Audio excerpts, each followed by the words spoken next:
we were just discussing how much caffeine and stimulants I take a day. I used to drink a pot of coffee, but in the morning before I got going. But dude, it dehydrates me, so I quit drinking the coffee. This fucking asshole next trying to film, man. We're trying to document some shit, man. But the coffee dehydrates me, so I started doing 5-hour energies. So I do a 5-hour energy in the morning, then I drink sugar-free Red Bull today because I'm cutting weight. Usually I drink the sugar Red Bull though because it tastes good. And then I'll take my Max Effort Muscle pre-workout, which is 350 mg of caffeine, and maybe like a midday pick-me-up coffee. So a lot of caffeine that's not recommended whatsoever. It's not like natural energy, you know, that you get from eating good, clean food. It's more of like a jittery energy.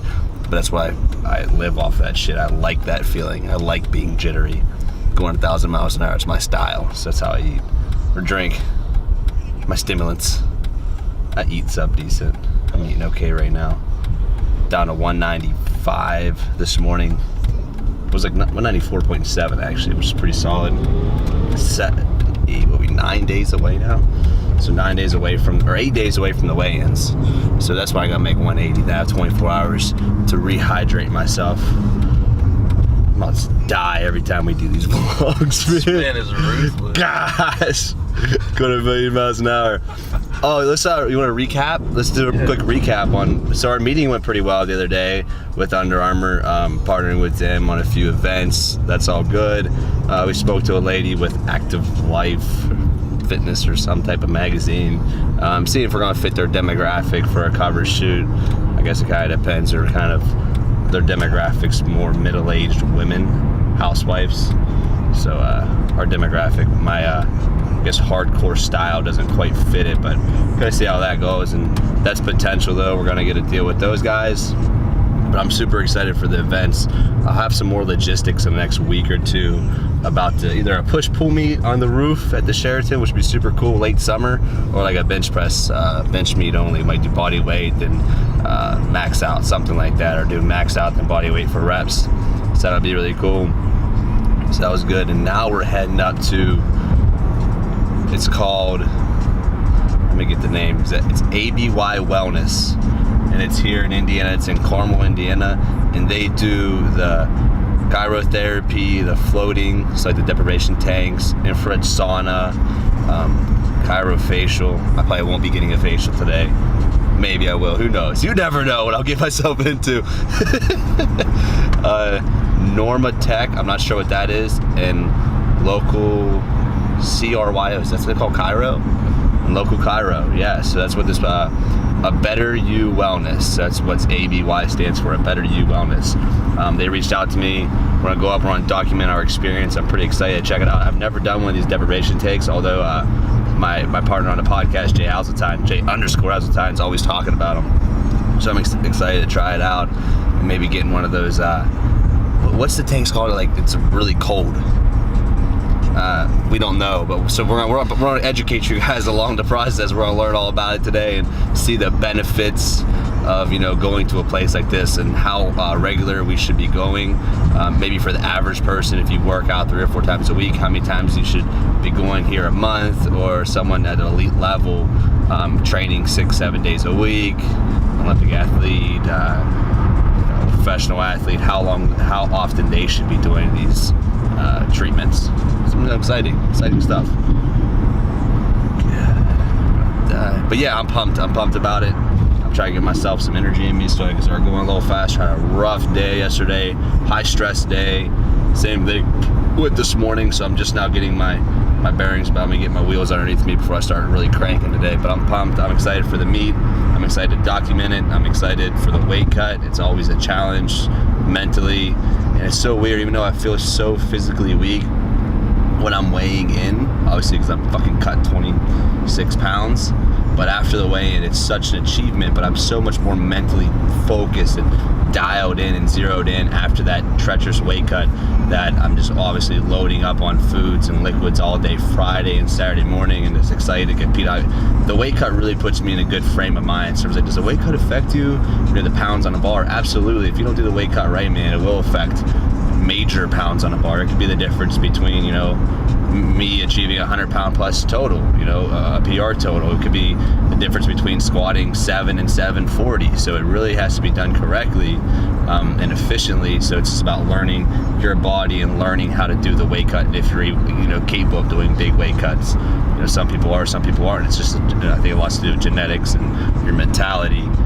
But I really enjoy doing them, and I'm working on quote unquote mastering the weight cut. I've been doing weight cuts for a long time, so about 14, 15 when I started amateur boxing, I was doing 10 pound water cuts on 2-hour weigh-ins, which wasn't too bad, but these 20 plus pound cuts are pretty tough. I keep myself pretty lean, so doing a cut that big is pretty torturous. But like I said, it's fun, it's mentally challenging, and I definitely get better from it every time I do it.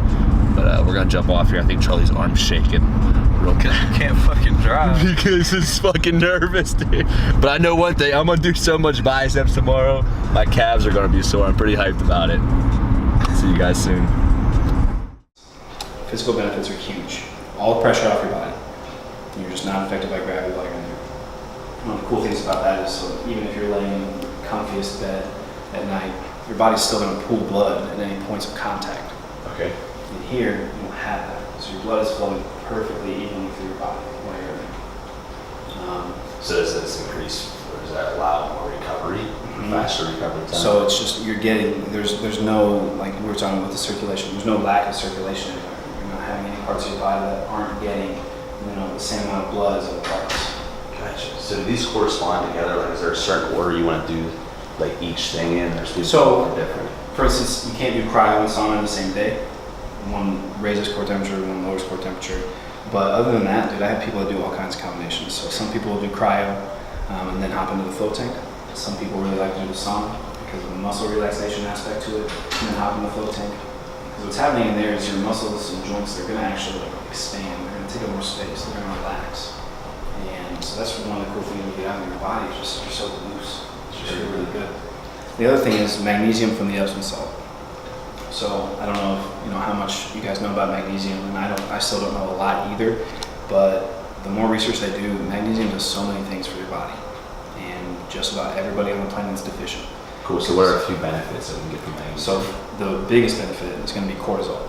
Okay. So the more magnesium you have in your system, the less cortisol you have.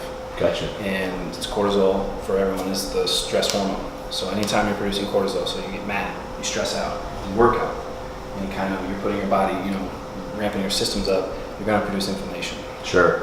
So you're saying this basically can help relieve stress, muscle aches.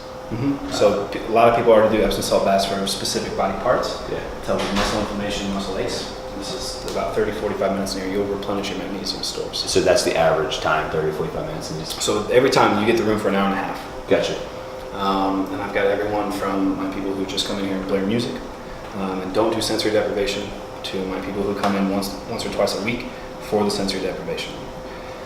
For me, the best way to describe it is like you get out and like when your phone starts running slow, you close all your apps. And that's how your brain feels when you get out. Gotcha. The really cool thing in there is the chemical process is almost exactly like taking an antidepressant pill. So it's dampening the fight or flight part of your brain. And so that is where you come out here and for up to like 2-3 days afterwards, you just don't have problems. Sure. You're much more relaxed. They've done a lot of research with this stuff in PTSD. Okay. Guys come back from overseas. A lot of issues can be had, and they've done, you know, there's some guys who have done 2 or 3 of these, and 3-4 of their 5 symptoms just go away. That's cool. That's really cool. And how long have these been out? So this has been going on for a long time. It was really popular actually in the 70s. Really? And then it kind of just died off because like when, you know, the whole acid, the whole shrooms, all the psychedelics, that kind of like got halted, this kind of stuff was heavily involved in that kind of scene. You know, the meditation aspect was very heavily involved in, so it's just kind of, everybody was like, just pretend like that never happened. Gotcha. But it's been going on since, and it's becoming much more popular every year. So definitely it can work both for mentally and physically. Oh yeah. Love it. So, Yeah. Catch that, Charlie. Can you see us? No, you can't see shit. See us in there. Let's go. This is my favorite thing. Very fun. I do it at least once a week. Yeah, what do you recommend? So I was kind of doing more like per athlete. So you have a lot of guys following the summer, obviously ground level, others are advanced, like the world record holders. So per athlete, what do you recommend for the therapy for maybe like let's say the float tank? Okay. So the way that you're going to want to use a float tank is really like recharge your batteries. But if you're like a bigger guy, so especially guys who are lifting heavy, getting more mass, it's hard on your joints. And so to be able to just go in there for an hour and a half and take the pressure off makes such a big difference for recovery. And so it's really just when you need it. So would you recommend maybe for like a more elite level athlete once a week? Mm-hmm. I think if you can work that in once a week, especially with the benefits of the magnesium, like you're just gonna feel better all the time. Gotcha. Cool. Cool. Oh, you hear that? Did you hear that? Okay, so these are for the feet you're talking about? Yep. Those are the boots. You got arms on the end there, and then he's got the hip action going on. Using the hips. So it's not cutting off any circulation really. It's enough pressure to just push fluid out. Gotcha. You never like sometimes your legs can start to fall asleep or your hands can, but it releases very quickly. And so yeah, I mean similar. Gotcha. They do it like where this stuff originated was hospitals after surgery to get fluid in and out. Okay, cool. Especially for bedridden patients. So is it on like a time, like 30 seconds on, 30 seconds off? So what it does is it fills up one pocket at a time and it just moves up. And so it's just going to keep the pressure in each of those pockets. And then we have some newer ones now, and what you can do is you can set it just to do ankles, just to do knee. So yeah, it just helps you get fresh faster, really. Gotcha. Speeding up the recovery process. This is our infrared sauna. So what's the difference between this and a regular sauna? this doesn't feel like an elephant is sitting on you when you're in it. Okay. So there's no moisture. Very similar to cryotherapy on the opposite side of the temperature spectrum. So there's no moisture in there, and that infrared light is coming from the emitters. It's going to heat you, as opposed to you just sitting in a really hot room. So the infrared light gets into your body, raises your core temperature, and your body's reaction to that is to flush. So is it off. for cutting weight? This is going to be very beneficial. So I'm cutting weight this week. It really is. 17 pounds. We sponsored recently an MMA, a Muay Thai fighter, and he, before his fight, was in here 4 or 5 days in a row, and he did a solid like hour and a half, 2 hours at a time, which for most people I don't recommend, obviously. But like if you know your body and you know what you should feel like, even when you're pushing your limits, then like this isn't dangerous. Gotcha. Cool. This is really cool to know. So you think this is for, we'll say like a wrestler, more active weight loss, this is better if you're trying to cut water weight for a meet or a competition? Just being able to sweat for that long and be able to stay in there. So, and like I said, he would be in there for an hour, hour and a half, and he wouldn't come out. You don't have to get out. You can go back in, and you don't have to go back and forth. So like a normal sauna rod, like 15 on, 5 off. This I could just stay in there. And how about the breathing? So it's fine. Breathing? So it really, like, you don't feel heavy, you don't feel gross. You sweat a lot, but you know you can breathe easily. And there's a little vent in the top if you need to. You can open and get a little bit of clean air. And then the muscle relaxation aspect to it, that infrared light will actually get into your muscle tissue and will relax the muscles. So we've got people that come in to use this for muscle pain, just like I have people that come in to use the cryo for joint and muscle inflammation. Gotcha. Yeah, it's very cool. If you're not opposed, I'd come Thursday, because I'm cutting weight before I head out to Columbus for a competition.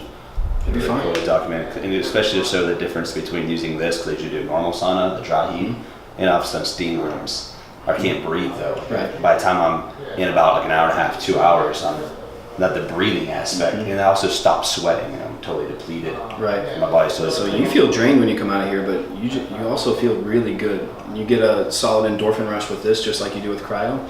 And so it's very similar to after you get done working out. You just like you're beat up, you're drained, but you feel awesome. Gotcha. Now, would you recommend doing this with the squeeze things out there? You tell me about what are those called again? The Normatec, yep. Normatec. You could do both those together? Oh, for sure. Gotcha. The Normatec is really like, I have people that'll come in just to do that. I have people that'll come in and use that with a combination of cryo and Normatec, local cryo and Normatec, sauna and Normatec. It's just, when you just need to get, like when you know you've got extra fluid and you need to get it out, that's what Normatec's for. Gotcha. Cool. So you can stack basically anything together besides this, and what's the other one? You can't this and cryo. The cryo you can't stack together. But you can do this, and more than happy to do local cryo because it's not affecting internal core temperature. It's just affecting skin temperature. Cool. But essentially, what's going on with this is This is like the freeze tank, right? this is the cryotherapy. This is what by far we do most often. This is freezing. How long do you stay in this thing? 3 minutes. Okay. Not that bad.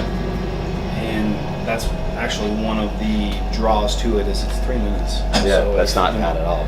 You know, a lot of guys that are ice bath regulars, it's just one of those, you know, you're in there for 20, 30 minutes. Yeah. It sucks. Dude, I can't do it. And so this is 3 minutes, and it's just not that bad. It's dry air once again. So just like the sauna, dry air. Okay. And so your skin is actually going to process that kind of cold differently.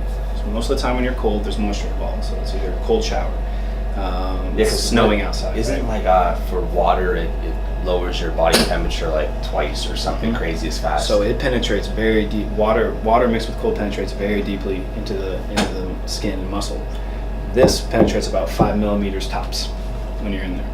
So since it doesn't penetrate as deep in the muscle, is it still as effective in the water bath? So yes, because what it's doing is because it's so cold, your body's reaction is to pull moisture, to pull fluid, like to pull inflammation. So where it's more of an internal process that we're triggering with this. It's not like the reason we have the local cryo as well is because that is where, like, if you would anything you would ice, we would take you in and do the local stuff on. This is more a general inflammation decrease through the body, and we're triggering that fight or flight response. Your body's reaction to it is what the benefit is. Got you. So it's actually not actually getting down in there, rather than the way your brain functions. So you're going to fill your blood with a ton of extra oxygen, right? It's going to pull your blood to your core because it doesn't care about your arms or your legs in there. Let's keep what's in here warm. It's going to short loop, go through your lungs a bunch of times, and that's where you get all the extra red blood cells. Cool. But this was originally designed to be an arthritis treatment specifically. So it helps with inflammation that much. And it's because... Did you catch that? Right. For arthritis, cool. It is because the air's so cold. And it's getting rid of inflammation. It's pulling fluid away. And so that's what this is best at. Gotcha. Any kind of inflammation you got going on. It That's works cool. all the way into the gut. And it helps prevent inflammation also getting up into the brain. I dig it. That's So- cool. Yeah, I've been seeing a lot of these. I watch, I don't know if you watch James Harrison for the Steelers, but he's real about this stuff. He's always in cupping and in here doing this stuff. And it's more and more guys are starting to do it because of all the things we talked about. 3 minutes. Doesn't suck like an ice bath. It's cold in there. I will never lie to people about that. Sure, yeah. It's freezing cold in there. It's bearable. It's not that bad.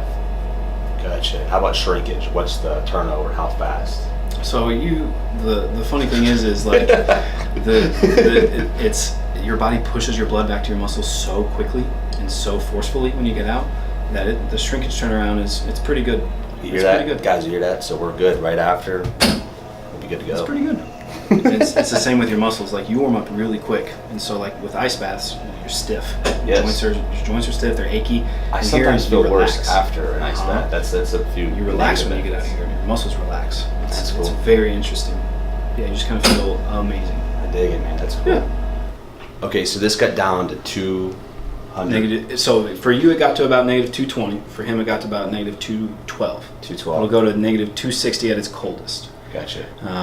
And then, so we talked about ice baths earlier, and ice baths will sit at about 50 degrees. Not negative, just 50 Right, degrees. 50 degrees. So, 310 degree difference is a pretty Wow. big deal. And something I noticed when I jumped out, like we were just talking, like my joints, when I jump out of an ice bath, I'm like, I feel almost achy. My muscles feel obviously better, but my joints feel like when I got out of this, within 2 minutes, I was back to my normal self, and my joints feel fine, and my muscles feel great. This is really It's a little counterintuitive, but this actually relaxes your muscles. Okay. Relaxes the joints. And so that's why, like you're saying, you feel fine. Your range of motion is actually improved as opposed to you feeling more stiff. compared to an ice bath. That's cool. That's a huge takeaway. I dig it. So this machine uses the exact same nitrogen vapor and it comes through this hose as opposed to, surrounding your whole body, right? So anything you would use an ice pack on normally. That's what we do in here. Okay. Cool. And we talked about cryo kind of being an internal process. It's a fight or flight response we're getting. And here we go outside in. It's an external. So we're getting your skin temperature way down. I think I mentioned that the nitrogen vapor in there will only penetrate about 5 millimeters into the skin. This goes deeper. And we get your skin temperature to about 40 degrees. Okay, so your body's just going to pull more fluid away. We're going to get rid of more inflammation in that specific area, and your blood vessels will actually shrink down. So when we're done and your blood vessels slowly warm up, you're gonna get a controlled flow of blood back into that area. It's gonna be clean blood, fresh blood. It's just gonna help speed up the recovery process without all the inflammation. Yeah, can we try? Yeah, of course. Let's do it. What did you want to work on? I saw I had really bad bicep tendonitis. Cool. So we just That's shoulder, perfect. Wherever you want. Is it your right? Yeah, both. Okay, that's cool.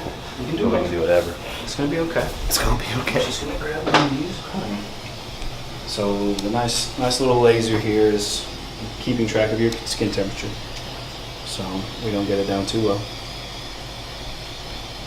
The fun part was this machine doesn't read anything but Celsius, so having to Google and figure out what 40 degrees Fahrenheit was in Celsius. What's up, guys? We just left ABY Wellness in Carmel, Indiana. Feel phenomenal. So Charlie did the float deprivation tank, right, Charlie? Yep. How was it? It was amazing. So I'm pretty fucking jealous of Charlie doing that. Instead, I got my hips worked on. Do you remember what the exact terminology was that they used? It'll be in the video. You guys already seen it, but basically you get inside of it and it fills itself up with air and it squeezes your hips really tight and your legs and then releases. So basically getting new blood flow through. And man, my hips feel phenomenal. After that, we did local chiro, right? Local cryotherapy. So basically they have like an infrared laser and they blow it on. You get. He talks about it. He's way more educated, obviously, than I am. Liquid nitrogen. And put it on, so for my bicep tendonitis, I can tell myself loosening up, felt great. And then we got in the Chiro tank. Yeah, to sit right here, which gets down to -2 something. So it's pretty cold, but it just like you said, it's a lot more easy to it's a lot more tolerable compared to getting in to ice bath. An ice bath's not very tolerable, especially for me. I'm a puss, so when I get an ice bath, I hate it. But man, getting that thing, it's only 3 minutes. You jump out. I felt great. So the whole entire experience was great. We'll definitely be going back, and I suggest if anyone lives Metro, Indy, Greenwood, anywhere near within an hour of Carmel, Indiana, you have to check these guys out. Super cool guys. Had a blast there, so we had fun, and my body feels great, and recovery feels awesome, and the prices are great. They're competitive pricing. You can't beat it for what it's worth. And guys, quit taking pain pills, ibuprofen. We can take care of our bodies naturally through things like this. So I'm all about it. I'm all in.